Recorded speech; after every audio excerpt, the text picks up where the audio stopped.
சிம்பிளா இருக்கிறது ஒரு வித்தை. ஆடம்பரமாக இருப்பது எளிது.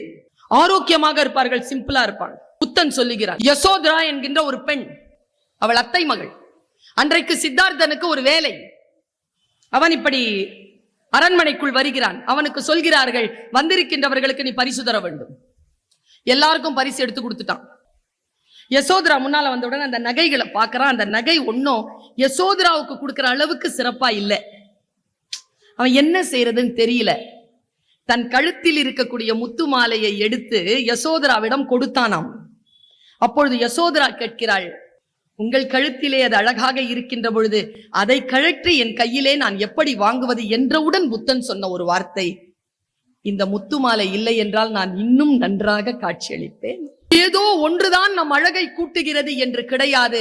எந்த அழகு பூச்சும் இல்லாமல் மிக அழகாகவும் பேரழகாகவும் நம்மால் இருந்து விடக்கூடிய அந்த புத்தியும் உடலும் ஆரோக்கியமும் கொண்டிருக்கக்கூடிய அந்த சிந்தனையை நோக்கி வளர்தல், எளிமையாக இருத்தல் யாருக்கு சாத்தியம் என்றால் வாசிப்பு பழக்கம் உடையவனுக்கு எளிமையில் செம்மை காணக்கூடிய தன்மை வந்து சேரும்.